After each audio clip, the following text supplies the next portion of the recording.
here is that nowhere in the world should peaceful human rights and women's rights defenders be harassed, especially when they work within the legal framework, which is what this campaign is doing. They don't break any laws.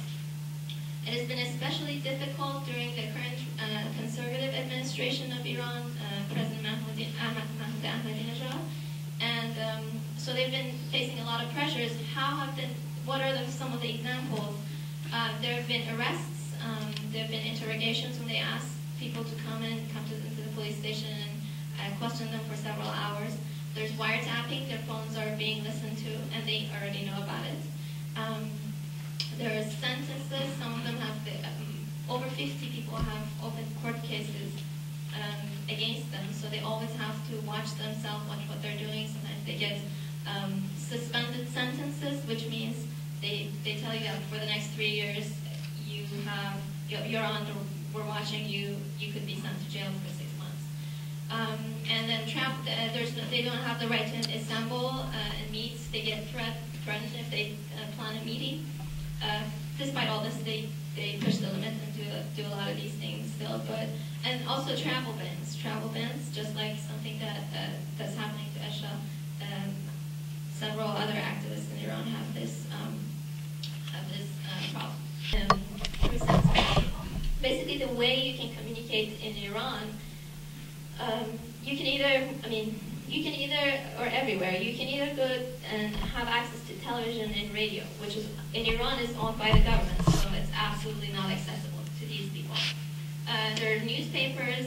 Most of the reformist newspapers have been shut down. There are some more reformist newspapers, but they are also under a lot of pressure, and they can only help out in a very limited way, and there are these things called red lines, which you're not supposed to pass, and it's kind of self-censorship that a lot of newspapers have to do.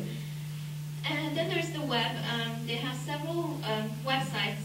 Basically, we-change.org is one of the first websites that belongs to a lot of these activists and people who are journalists in this movement right there. And there are a couple of other ones. There are local ones. If there's, if you start a branch in some other city, you start a blog or a website and talk about what's happening. Today I went and asked somebody to sign the form. What did they say? What did I say? What happened? Did they sign? Did they not sign? And so there are two problems here with the internet. One is that it's not accessible to everybody. In fact, not a lot of people have access to internet in Iran. And the second problem is that this website is regularly blocked or censored by the Iranian government. In Iran, they call it filtering. And Iran is one of the, on the list of the top internet censoring countries in the world.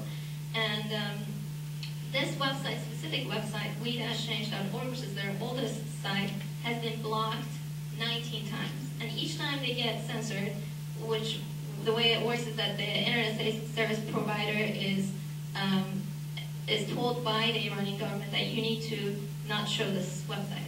If a user clicks on that link, and there's a screen that comes up and says, this website has been blocked.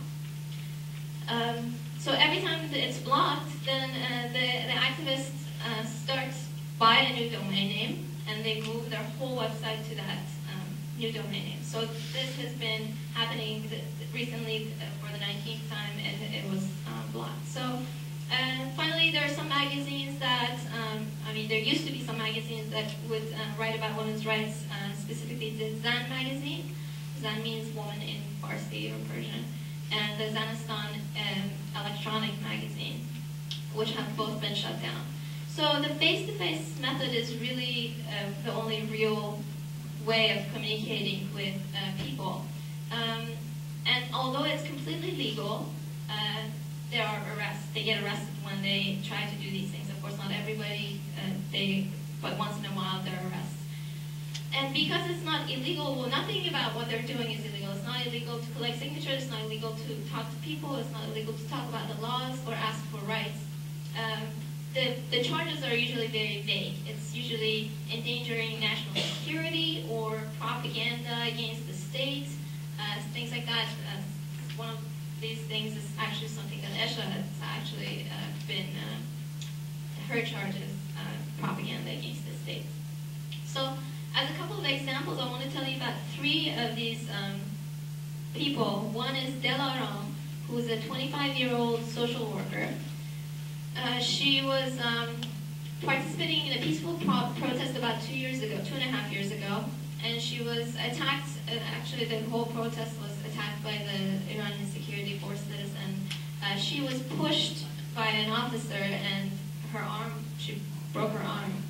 And she filed a complaint against this specific officer, but they let the officer off the hook, and instead she received a 2.5-year sentence. And this is somebody who has been doing social work, helping people in the places that there have been earthquakes, helping street children and stuff like that. So she's in, and the sentence hasn't been carried out, but it's kind of looming over her head and basically restricting what she can do.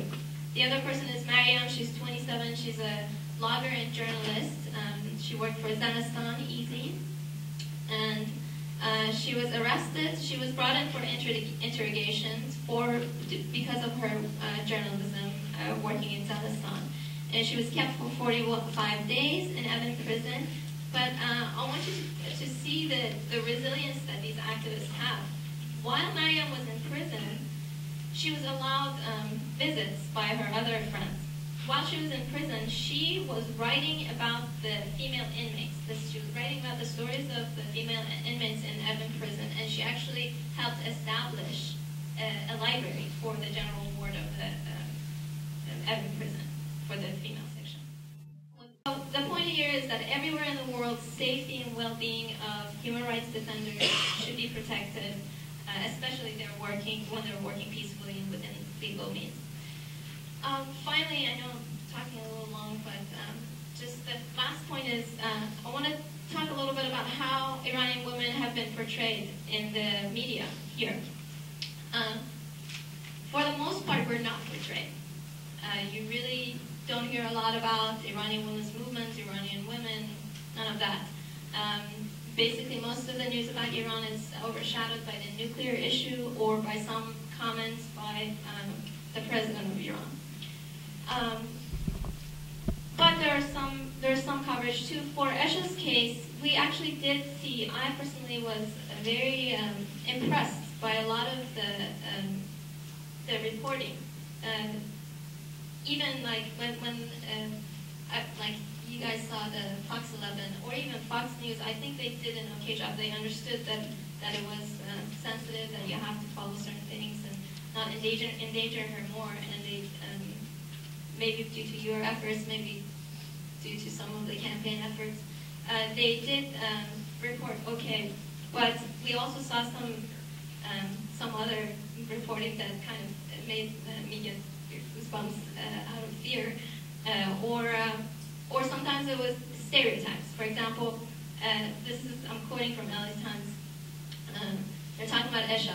They're saying Esha escaped an unhappy marriage and the restraints of a traditional society, finding solace in poetry and a calling in women's rights activism in the West. Whereas she is not involved in any women's activism in the West. She didn't find it in the West. She found it in Iran. It's going on in Iran. So this is basically going to the stereotype of, oh, Iranian society, traditional, and American society, she was saved basically by the West. And it's also a little bit of problem is that there's not enough representation of Iran in general. So there's always two extremes. There's either, oh, it's terrible, or, oh, look, they're not crazy, they're so great. Look, they pierce their noses, and they do tattoos, and they listen to rock and roll and hip hop, and they're totally normal. So it's good to have a balanced view of, it's a real society just like anywhere else. And I'm really hopeful that we're going to see more and better representations of what Iran is like and what Iranians